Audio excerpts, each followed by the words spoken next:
En el capítol anterior vam començar resolent el dubte que ens havia fet canviar de rumb i vam esbrinar qui va heretar el grial de Martí l'Humà, la seva reina viuda, Margarida de Prades.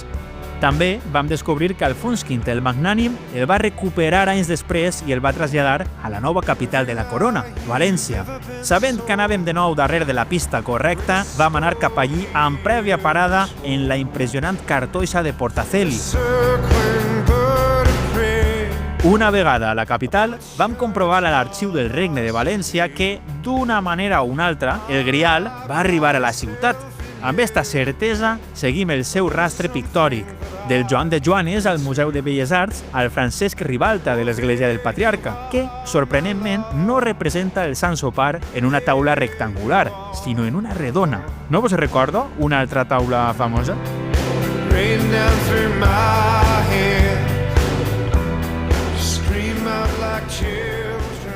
La mesa redonda más famosa es la mesa del rey Arturo. Eso mismo decía yo.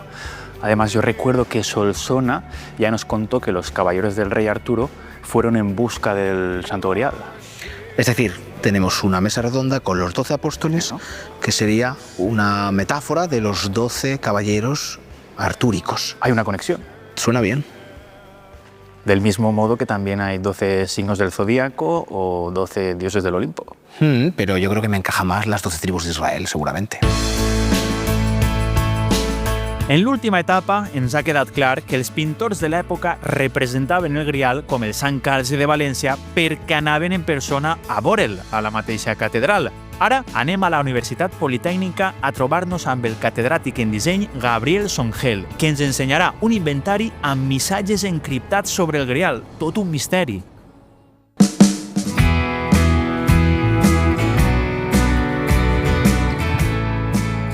Empecemos hablando, si le parece, Gabriel, del diseño del Santo Grial.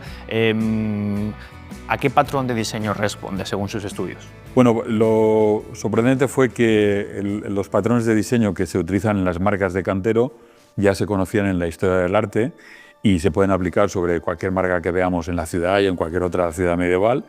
Y la sorpresa vino cuando uno de esos 4 patrones, de los cuales la clasificación que se hizo en el siglo XIX ya existía, pues vemos que coincide plenamente con lo que es el diseño del cáliz. Estamos viendo que un patrón de diseño no es una unidad de medida, es una unidad de proporción.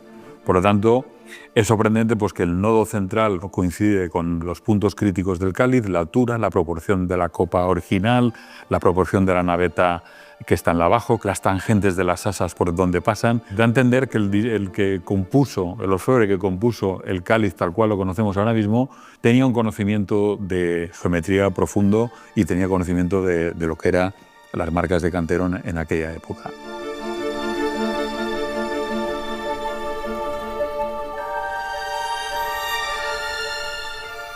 Claro, aquí lo que tenemos, por una parte, es la parte del vaso y después el relicario. Según sus estudios, ¿en qué momento se adherió el relicario? Bueno, en mi opinión, se debió configurar, o por lo menos hay un dato que induce a pensar que se configuró en el mismo punto, porque la moneda de Sancho Ramírez, estamos hablando de finales del siglo XI, representa este mismo cáliz. Estalmente, la moneda representa, según los expertos en numismática, en monedas, representa el tronco de Jesé. El tronco de Jesé es un salmo de Isaías que preconiza la venida de un Salvador. Y entonces, en la herencia, el desarrollo del árbol genealógico de Jesé, está David, está Salomón y Jesús en la tradición cristiana. Con lo cual vemos que ese salmo en la moneda se representa en 2 dimensiones y en el cáliz es en 3 dimensiones. Y me parece que le da un sentido a toda la composición extraordinario y justifica detalles decorativos que no se habían analizado. Es por qué tiene unas hojitas cada uno de los laterales de las asas, porque son las ramas del tronco de Jesé. Entonces estamos hablando de que, según estos indicios o estas inferencias, según tu criterio, el cáliz de la Última Cena ya fue, digamos, compuesto, es decir, el relicario que incluye el cáliz de la Última Cena ya habría sido compuesto pues en el siglo XI o incluso anteriormente. ¿Es así lo que crees? Por lo menos el siglo XI, porque la moneda, para mí y para los historiadores, vamos, da contextualización temporal muy importante, ¿eh? Más allá de lo que es la inferencia por la analogía, ¿existe alguna prueba más a nivel arqueológico que pueda pues comparar lo que es la hechura del relicario con otros elementos también coetáneos del siglo XI? Bueno, eso fue una de las últimas investigaciones donde precisamente para intentar acotar mejor la datación del cáliz, los historiadores decían que era propio del siglo XIII hasta ahora, porque el tallo en el cáliz es de sección hexagonal. Y el nudo de Salomón, pues bueno, es verdad que se ha utilizado a lo largo de muy diferentes épocas.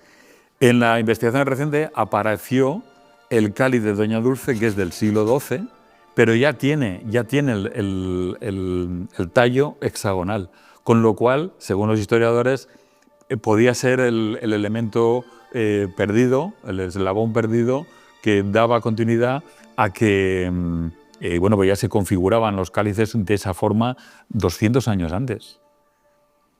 Este cáliz no se conocía porque está en Portugal, pero pertenece a Doña Dulce, que resulta ser Doña Dulce de Aragón, que es la nieta de Ramiro II, que es el que menciona un cáliz de piedra preciosa existente en San Juan de la Peña. ¿Hay algún elemento más de tus investigaciones que nos muestren que el cáliz pudo haber estado en San Juan de la Peña en este periodo? Bueno, la parte del acróstico es quizá otro dato que, aunque no explícito, sí que se consideraría implícito, ¿no? ¿Podemos verlo? ¿Podemos analizarlo? Claro. Bueno, quizá lo importante en el contexto en el que está el acróstico es que encontramos que hay el texto conocido por los historiadores como el relicario de San Juan de la Peña, es decir, el momento que muere Sancho Ramírez y lo hereda todo su hijo Pedro I de Aragón. Recordemos que firmaba en árabe, que era un efecto frontera, donde hablaban árabe, latín y posiblemente algún hebreo. Es donde él hereda todos los restos de santos y todos los cálices que habrían en el monasterio de San Juan de la Peña.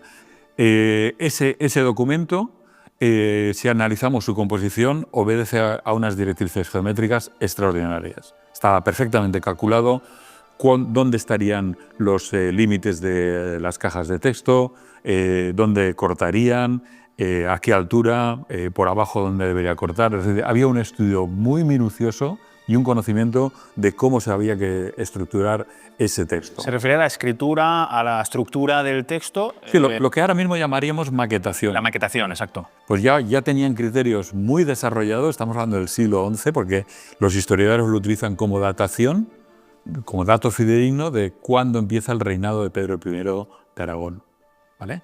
Entonces, viendo que esto obedece a una geometría, viene a coincidir con la búsqueda de esa geometría o el uso de la geometría tanto en el cáliz como en la inscripción, y por lo tanto lo que es el acróstico, un acróstico sería un texto que se compone a base de letras que están significadas en el propio documento, ¿vale?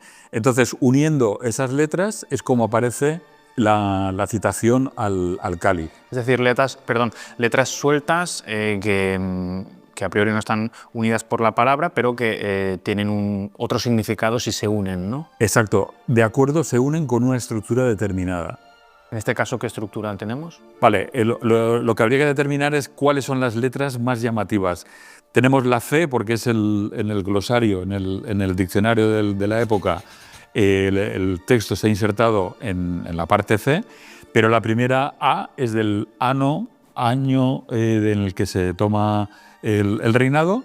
Luego vemos que hay un lis, el último texto, las letras están separadas, están como evidenciando que puede haber un mensaje ahí. Entonces, ya de entrada tenemos aquí un calix, que es lo que hizo pensar que podría haber algo más. ¿Qué más podría haber? Bueno, pues nos encontramos que Domini solamente está mencionado en esta parte y en esta otra del texto. Y justo debajo de Domini, en un punto tenemos San Juan de la Peña y en otro punto tenemos Jerusalén. Si unimos los extremos, nos aparecen con otras mayúsculas que están significadas un cáliz, lapis exilis Domini, un cáliz de piedra preciosa del Señor, el cual es extraordinario. Es importante decir que absolutamente todas las afirmaciones que se han ido haciendo, se han ido publicando, han pasado filtros científicos. Y en concreto, en este caso, fue la historiadora, la académica de la Real Academia, que había analizado este manuscrito, que yo le pregunté, ¿esto es posible en esta época? Y me dijo, no solamente es posible, sino que yo te lo apoyo, porque hay más de 100 ejemplos en los manuscritos españoles de esa época con laberintos visuales, es decir, que ocultaban el nombre del autor, o sea, que se hacía, ¿no? De lo cual lo hace posible, ¿no? Claro, en este caso, un acróstico sí que es verdad que es difícil de demostrar, ¿no? Es una interpretación, en este caso, bueno, puede ser interesante, ¿no? Pero es complicado, ¿no? de limitar o demostrar si realmente esa era la función del texto. Claro, al coincidir que la geometría de cómo eligieron qué puntos deberían de referirse viene a coincidir con los esquemas de los papas. És un bene valete. El bene valete era un monograma que usaven alguns papes per acomiadar-se al final de les seues cartes, una espècie de visca bé, el goodbye anglès. Con lo cual, la tradición en esa época de construir mensajes no es la primera vez ni no es nada forzado, ¿no? Pero claro, Gabriel, yo creo que si nos está viendo algún medievalista o algún experto en técnicas historiográficas o un paleógrafo, puede interpretar, como de hecho es, que el documento que por cierto se conserva en la biblioteca de la Real Academia de la Historia tiene diferentes manos. Es decir, si nosotros cogemos el documento, nos damos cuenta, y esto lo dice la propia biblioteca de la Real Academia de la Historia, que tenemos un texto que efectivamente corresponde al siglo XI, que es una letra visigótica clásica. Luego tenemos el añadido del relicario de San Juan de la Peña, que empieza a partir de la A con una visigótica tardía, seguramente del siglo XII, y luego tenemos un añadido en letra gótica, que es todo esto, seguramente del siglo XIII. Estamos hablando de que quien compuso este texto tenía que tener más de 200 años o tener conocimientos demasiado amplios. Lo digo porque el acróstico incluye la A con la O, que es de la letra gótica, es decir, del siglo XIII, la A del siglo XII, e incluso tú unes la C con el texto del siglo XI, es decir, 200 años de acróstico. ¿No resulta un poco complicado realmente? Correcto, porque es que realmente el escriba le dieron un espacio y él compuso sobre el espacio. Tota esta valuosa informació sobre el Grial s'ha de digerir d'alguna manera. Se'm passa pel cap una cosa ben bona i fresqueta. Què vos pareix un pau d'horchata?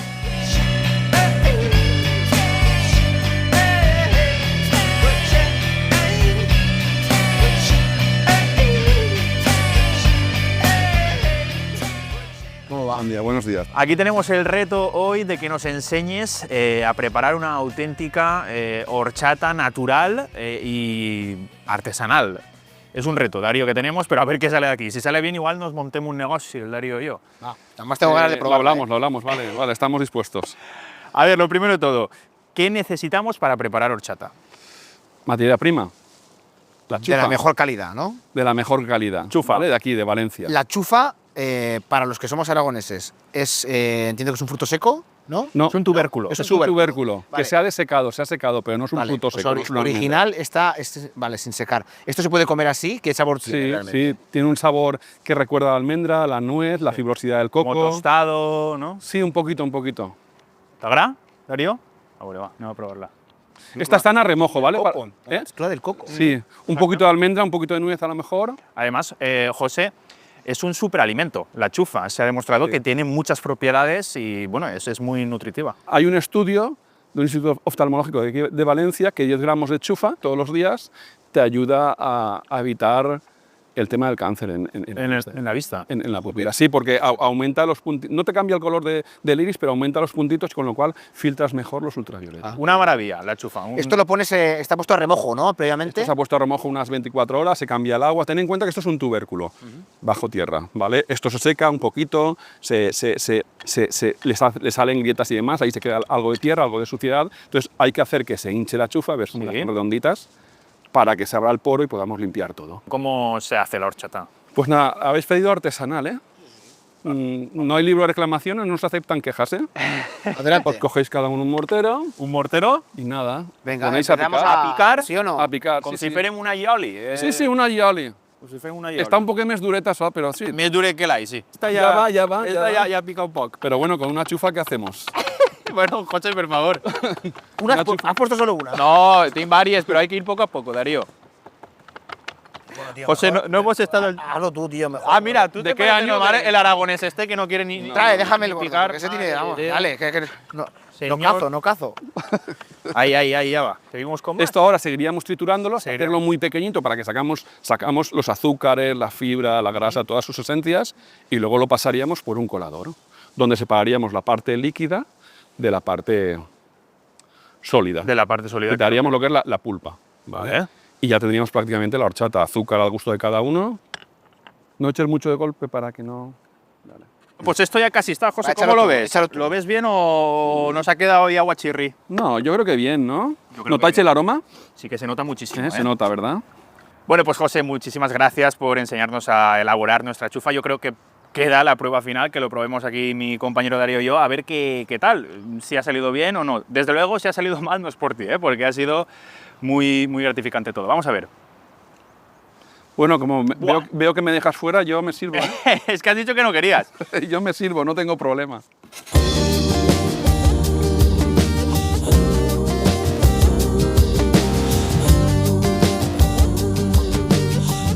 A la meua iaia li encantaria esta experiència, encara que entre fer horchata i la parada següent no sé què hauria preferit, perquè el nostre destí és l'esperada Catedral de València. Anem cap al Museu Catedralici. Allí veurem un document que ens podria indicar que anem per la senda correcta. Walking around me, with me.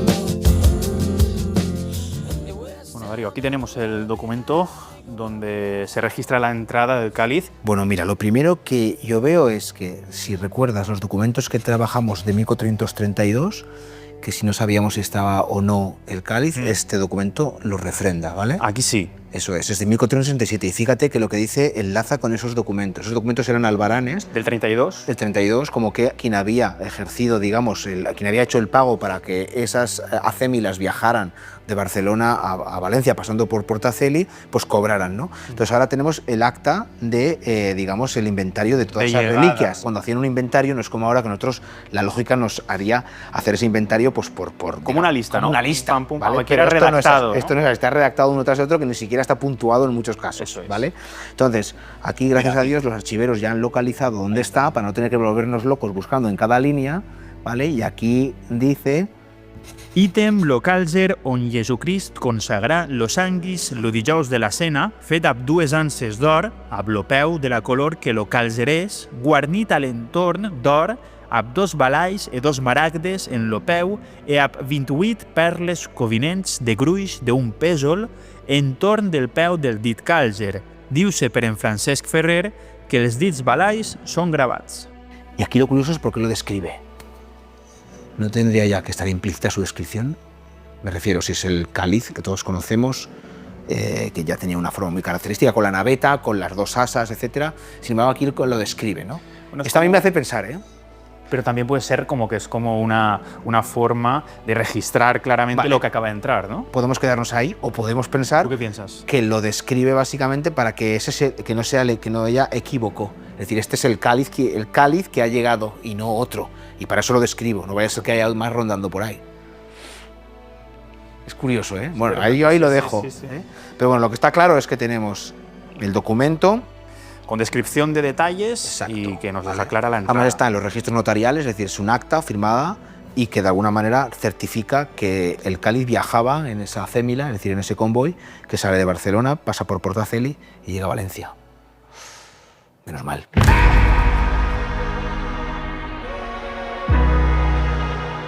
Però com ens agrada comprovar que seguim la pista correcta. Acabem de veure, ni més ni menys, l'objecte que perseguim des de fa dies. Efectivament, va arribar a la catedral.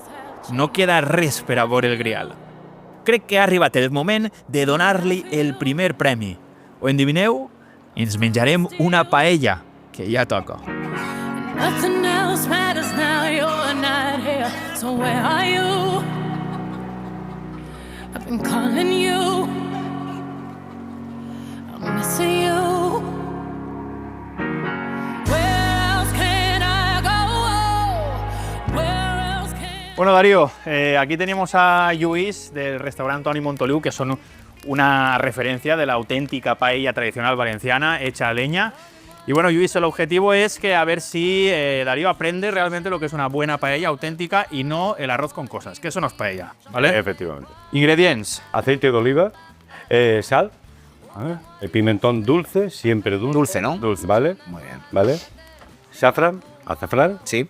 tomate valenciano, es un tomate típico nuestro, valenciano. Caracoles. Caracoles. Caracoles. A la hora de echarlo a la paella, ¿se puede comer o no se puede comer? Esto es un poquito más al gusto. sí, al gusto. En la receta tradicional, original, caracoles. sí que se incluye Sí. el caracol en la academia. Efectivamente. Eso sí. ¿Vale? Luego echaríamos garrofol, que es nuestro también, ¿vale? Lo tenemos en fresco, lo tenemos en seco y este es el que preparamos nosotros también. La hortaliza que es nuestra, ¿vale? Es una hortaliza, le digo bachoca o ferradura. Judietas, lo decimos nosotros. Judía plan, en castellano, ¿vale? Judieta de toda la vida. ¿Vale? Y esto pues como hacían nuestras abuelas y nuestras madres. La punteta. Efectivamente. Si es largueta, si es larga se hacen dos y si no en seis. Eso es, en Y tamaño con la y mano. más o menos. Escucha, no es más de verano la judieta de principio de No, verano. no, ahora hay todo el año. Claro, Con el cambio climático. ¿Vale? Pero de todas maneras, antiguamente también las conservaban. Y falta la Vale, carne, sí. ¿no? La y carne. ya lo esencial de la paella, para empezar una buena paella, ingrediente básico, pollo de corral. Este está groc, Sí, amarillo ahí, bien, que se este nota sabe que- criar. alimentado con maíz. Ahí está. El conejo y pato. ¿Vale? Porque antiguamente la gente en todas las casas criaba conejos, pollos, patos. Estamos hablando de ingredientes básicos. Claro, yo lo que veo, Luis, es eso, que son ingredientes muchas veces de pues eso, ¿no? De muy familiares. muy Sí, sí, de- sí, todo familiar. Desde la leña hasta la verdura, hasta el arroz, todo. Es lo que se criaba antiguamente en las casas valencianas, Eso es. en las barracas y el proceso de hacer la paella, cuando uno hacía paella era unión, familia, festejar algo. Empezamos, vamos al lío. Pues mira, vamos a ir ya al proceso, Hombre. ¿vale? Ahora ponemos la paella en la leña de naranjo y a ver, Luis, ¿me acercas el aceite? El oli. Uno de los dos que lo tire. ¿Le peguemos una buena chorrada? Sí, todo. Hay que llenar todo el fondo. Todo. Pues ahora el aceite coge un poquito de temperatura, ya nos vamos enseguida a esto. A la carne, ¿no? Vale, sí. Eso es. Todo, no tengas miedo. Ahí está te condumio, A ver. ¿eh? Tiene sustancia. Vale. Entonces ahora mezclamos ya todo lo que es el conejo y el pollo, ¿vale? Lluís, tema importante, hacer la paella a leña. Esto es muy difícil porque tienes un fuego constante y no puedes regularlo y te tienes que adaptar tú. Bueno, ¿qué consejos darías para hacer una buena paella? Vamos a ver, al principio poner leña que sea gruesa, ¿vale? Porque parece que no hay mucho fuego, pero si os dais cuenta, ahí hay un fuego fuerte, claro. o sea, una calor fuerte. Y entiendo que cuando quieres que no haya tanto calor, lo que haces es retirar o mover o Claro, yo cojo- manipulas abajo. Claro, si yo veo que tengo mucho fuego, Retiras las partes. o quiero esparcirlo, pues vale, lo echo un poquito así, ¿vale? Hago como un círculo, ¿ok? Y hago así. Porque si tuviéramos el fuego en el centro, la paella se nos quema. Claro. Siempre tiene que salir de dentro para afuera. ¿Veis que ahora la carne ya empieza Ya a ir va ahí dorando, está. ya va dorando. Entonces le dais la vueltecita con las dos manos siempre, así en círculo. Lluís, que quede la carne ahí bien, La carne bien tiene que- rustida es la clave Sí. para el sabor, ¿no? Efectivamente. Para que después el arroz pues pille La base de cualquier paella es la carne. la carne, que esté Esto- bien. Sí, porque en las paellas valencianas, las auténticas, Sí. se le echa agua del grifo. Todo el sabor y todo lo que vais a encontrar en el arroz y en la paella va a ser del proceso de casi 2 horas de la elaboración de la paella. Claro. Con agua del grifo. Aquí no hay pastillita. Ni caldo de... Echarle caldo nada. no podríem, ¿no? No. No. ¿Cuánto rato tiene que estar ahora mientras se va haciendo la carne, se va rustiendo, hasta que agregamos el siguiente ingrediente? Vale, la carne sería sobre 3/4 de hora. Luego, las verduras nunca se fríen, ¿vale? Las verduras se pochan. Pochar significa 3-4 minutos, para que quede al dente y tenga todas sus vitaminas, que es lo suyo, ¿vale? Tiene que tener las vitaminas y al dente. Una vez ya hemos pochado eso, enseguida echamos el pimentón dulce. Mezclamos con el tomate, con todo eso, y enseguida agua. hierve sobre 30-35 minutos y luego ya echaremos los caracoles, el garrofón y lo último ya es el romero y lo otro. Bueno chicos, va, que esto ya, estamos ya casi eso. Bueno, Hay que mover todo. Mira cómo está, ¿eh? Bueno, ya habéis movido, vale. Sí. Ahora ya tenemos la carne, lo que es rustida, Sí. ¿vale? Que decimos aquí. Y vamos a pochar las verduras. ¿Vamos al lío? Venga. Vale, va. ¡Mone! Vale. ¡Vale, ahí! bien de Julieta. ¡Se portique! Vale, ahí. En círculo, círculo. Ahí. Ahí está. Vale. Una cosa muy importante de la verdura, ¿vale? Es que tener en cuenta que lleva su aceite de oliva, Sí. lleva el pollo suelta grasa, el conejo suelta grasa, Sí. ¿vale? ¿Qué hace? La verdura absorbe esa grasa, Supla. ¿vale? O ese aceite que es natural, ¿vale? Y entonces tiene que ir, como dice aquel, ¿vale? Como dice aquel. Como dice aquel, que quede todo así, planito, ¿veis? Repartido, ¿no? Ahí está. Una vez ya hemos puesto las verduras, nos vamos a por la tomata valenciana. Lo que hacemos es tirar la tomata al mix, ¿vale? ¿Cuántos tomates más o menos? Sobre unos 250 gramos de tomate. Esto es, pues eso, pimentón dulce, ¿vale? Vale. Hacemos así. Abore. Vale, y ahora a continuación, ya, agua de grifo. Venga, el agua. Vale. Vale, con alegría. Vale, pues ahora uno que eche caracoles, ¿vale? Vale, esto se hace así, ¿vale? Así como si, como si dieras de comer a las gallinas. Vale, va, reparte. Vale, pita. Allí. Y tú el garrofó. Ah, tú el garrafón. Pita. ¿Un repartín? Sí, todo, efectivamente. Pero mesa presa. Esa presa, va. Si no, no dinem. Uy. Va. I veus que vull fer-ho bé. No, Bueno, pues ahora ya tenemos ya, digamos, los condimentos ya básicos y ahora vamos a echar ¿Bien, ya el el feche? picadito, el feche. Vale. ¿Ahí en el centro? Sí, bueno, como quieras. Ahí. 1 y 2. Vale. Vale, ahora hay que más. Esto tiene que arder, vamos. Toca esperar, tiene buena Vale. pinta ya, ¿no? Antes de echar el Ya, arroz. ¿cómo lo ves, Darío? ¿Te apetece? Pues que tengo hambre. Ahí. Y estoy Hombre, viendo pero ahí, sin vamos. hambre también, hombre. Pero con hambre todavía más, ya tiene una pintaza tremenda. Sí, per Con el favor. aroma. Con el aroma ya Claro. uno ya come. Esto sin hambre entra. Vale, ahora cogemos y tenemos el arroz. El arroz siempre se echa en círculo, ¿vale? Sí. En círculo y siempre de fuera hacia adentro. Ahí. Tira. Fuerte. Rápido. No tengáis miedo. Equilibrio. Pues nada, ahora esperamos, ¿no? Ahora sería, pues eso, ahora ya son 12 minutos, más 4 de socarrat, ahí lo tenemos.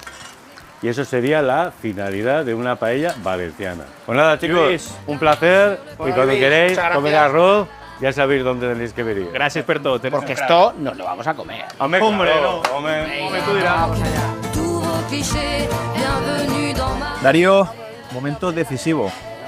Buena pinta tiene, pero hay que probarla. Yo creo que por la pinta, macho, espectacular. A ver.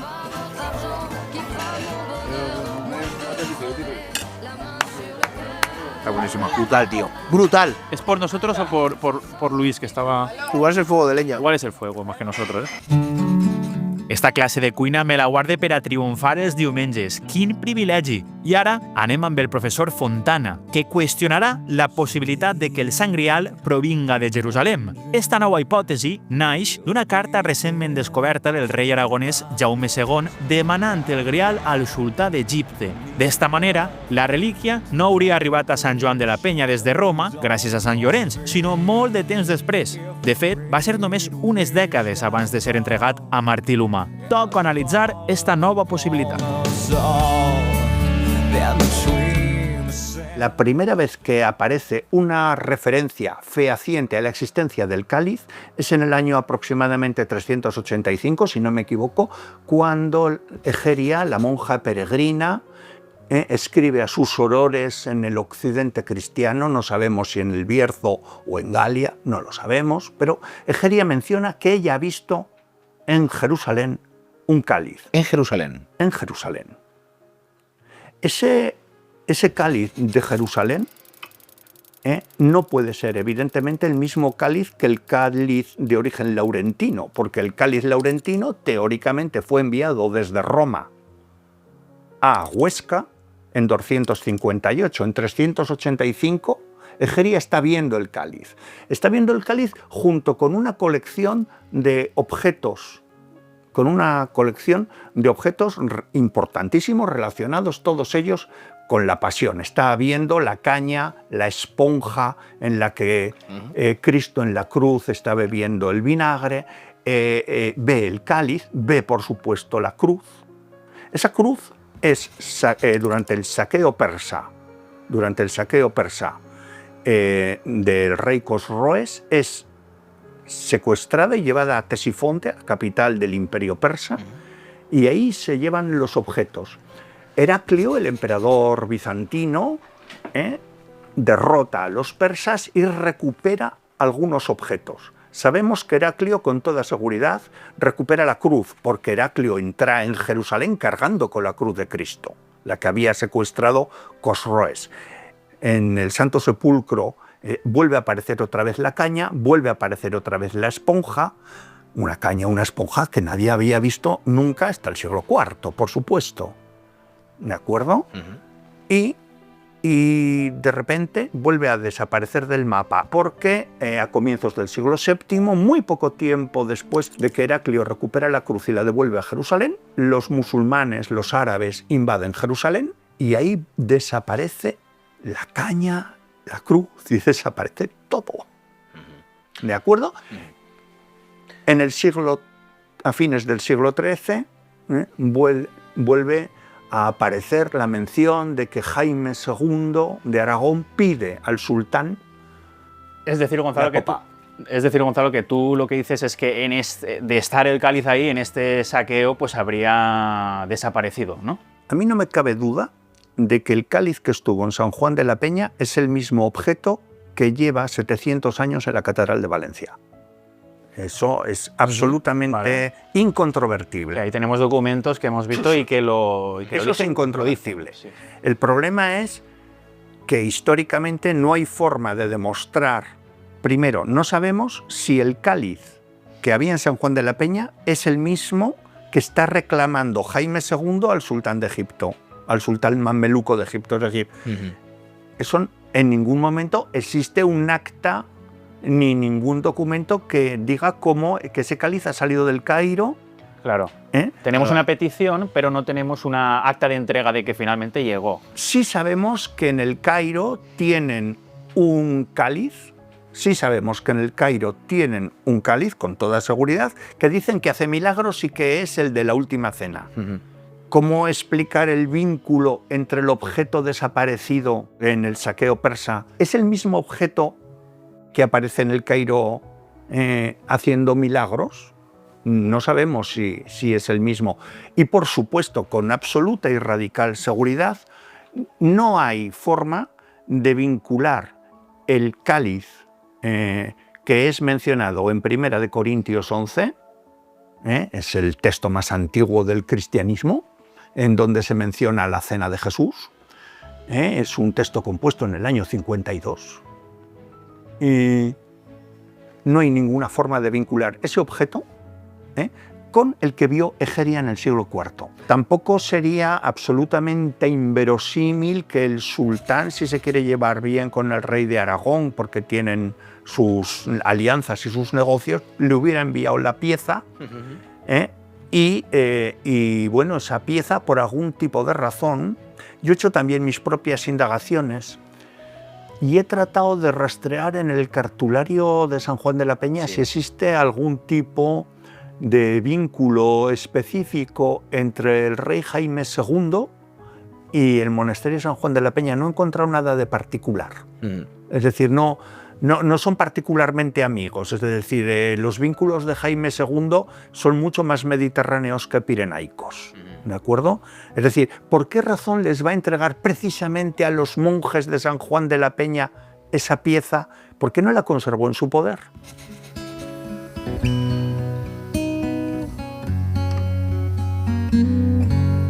Conforme que les hipòtesis del professor Fontana tampoc són fiables al 100%, però estan molt ben construïdes. De totes maneres, encara hem d'arribar a la catedral i veure per fi el grial amb els nostres propis ulls.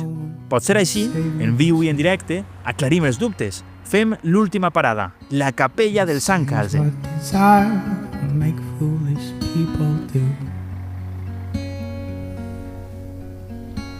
I never dreamed that I'd meet somebody like you. And I never dreamed that I'd miss somebody like you. And I wanna fall in love. And Don Jaime, hola, ¿qué tal? De nuevo. Bueno, fantástico este encuentro entre custodios, el actual y el que fue más de 20 años. No sé cómo se siente al volver a tener enfrente a la reliquia. Pues me siento como si no hubiera pasado el tiempo. Bueno, don Jaime, aparte de tener la propia reliquia, que como le hemos dicho a Monsen Álvaro, nosotros llevamos ya muchos días detrás y por fin la podemos tener delante, aparte también tiene una importancia especial porque han celebrado misa, en este caso algunos de los sumo pontífices, ¿no? En este caso la tenemos también delante. Cuéntanos un poquito esos momentos en los que se ha celebrado misa recientemente, Eucaristía, con los papas. En realidad no hay memoria de que se haya celebrado anteriormente la Eucaristía, pues siempre se ha considerado una reliquia, no un vaso para utilizarlo en la liturgia. El hecho completamente inusitado en la vida de la Iglesia, de que dos papas celebren con una reliquia, no solamente se limiten a venerarla, es una especie de legitimación, de aval, de la verosimilitud de la reliquia. La Iglesia, sobre un hecho histórico, como es el hecho de que estuviera realmente en las manos de Cristo, no puede hacer una definición de tipo doctrinal, de fe, pero sí puede decir que es digno de respeto, que es lo que hacen los papas. Es decir, asimilan la historia y dicen, es verosímil, es posible, por consiguiente, autorizan el culto. Uno de los testimonios más importantes de que el cáliz pasó por Roma, cómo luego de Roma llega a España, la tradición laurenciana es un tema ciertamente difícil, con poca documentación, pero tenemos sobre todo la documentación arqueológica y este dato importantísimo del canon romano, que dice, simili modo, postquam cenatum est, accipiens et unc preclarum calicem in santas a venerabiles manus suas. Tomó, después de cenar, este cáliz glorioso en sus santas y venerables manos. Resulta que el canon romano sirvió de modelo para otras liturgias occidentales, como la de Milán, Testimonio de San Ambrosio, la galicana, incluso algún texto hispánico antiguo, el Palimpsesto de Múnich. Y en estos datos, que son muy antiguos, también del siglo V, del siglo VI, la frase et un preclarum se suprime y dicen accipiens calicem, a secas, tomando el cáliz o un cáliz. Porque debieron pensar que esa frase solamente se podía decir en Roma, era propia de Roma. Después de esa inclusión es cuando el cáliz sale de Roma ya, pero esta frase debió decirse en la primera redacción de la Pasión a mediados del siglo II. Es decir, si lo hemos entendido bien, el hecho de que diga accipiens et unc preclarum calicem, es decir, este glorioso cáliz, es porque al principio, en los primeros siglos en los que usted ha comentado, los primeros siglos se estaba haciendo Eucaristía, es decir, con este cáliz. Y por eso las otras tradiciones que ha comentado no lo incluyen. De alguna forma es una forma de marcar el que tenemos lo especial, aquí en Roma. lo Es especial, que es un hecho inusitado. En ninguna liturgia oriental, griega, siria, latina, al cáliz se le ponen calificativos, más que de otra versión de la Biblia, que es el cáliz lleno de vino, o habiendo mezclado el vino con el agua Jesús en él, pero ese demostrativo, y ese et, que es un et aumentativo, enfático, es un dato realmente, como todo, no hay ninguna prueba absoluta al 100% cuando hablamos de historia y de arqueología, pero yo creo que es un dato muy, muy, muy interesante. Hay que tener en cuenta, dirán, y los cristianos podrían ser 200 o 100, y bebían todos comulgaban con las dos especies, como un cáliz. No, pero es que se gastaba en la consagración, el sacerdote, hasta la Edad Media, consagraba en un cáliz pequeño. El cáliz principal era muy pequeño, porque en la cena judía estaba dictaminado el tamaño que tenía que tener la copa y la cantidad de vino que había que poner. Bebían Además, esa copa estaba engarzada en un pie de plata o de metal finito como una copa de champán y una base. En realidad, como están las monedas judías, en realidad Jesús no lo cogió así, sino que cogió el tallo, bebió un sorbito y pasó el tallo a los demás para que lo cogieran y vieran un sorbito. Es decir, una cosa altamente ritualizada. Como se bebe, de hecho, el vino actualmente, te dicen que hay que cogerlo siempre de abajo, de lo que es el tallo. Sin tocarlo. Sin tocar lo que es, lo que es el vaso. Sin tocar la copa. Al final, esto que comenta don Jaime, pues es un indicio, yo creo, muy interesante, uno de los, además, muchos que nos hemos encontrado a lo largo de nuestra senda. Muchas gracias. Gracias, amigos. Gracias a vosotros. Igual me está fastidiando que se acabe esto. Ya hemos llegado aquí, tenemos el cáliz delante, ¿y ahora qué? Y ahora que buscamos otra cosa, ¿no?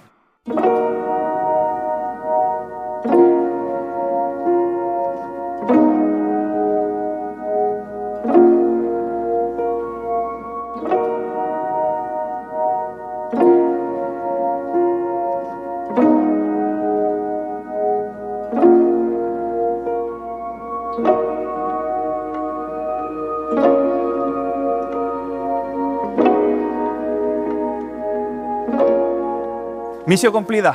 Així acaba la nostra senda, la senda del Grial. Hem seguit el rastre de la llegenda, de la història, des de Son Port, a través dels territoris de la Corona d'Aragó, per acabar per fi així, a la Catedral de València.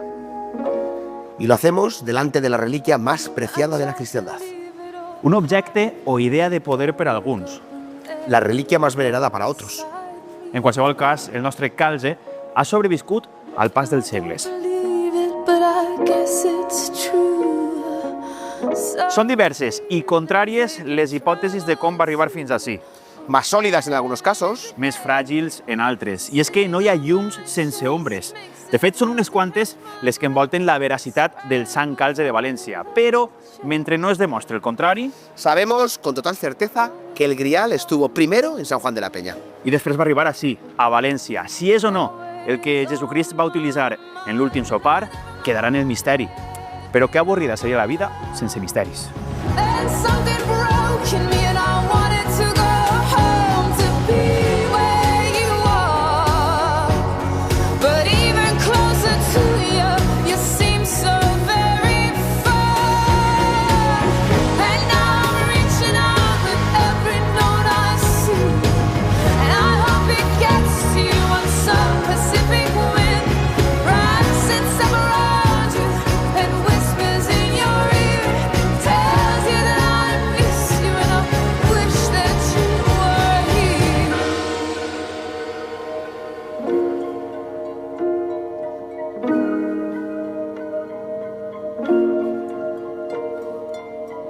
And if I stay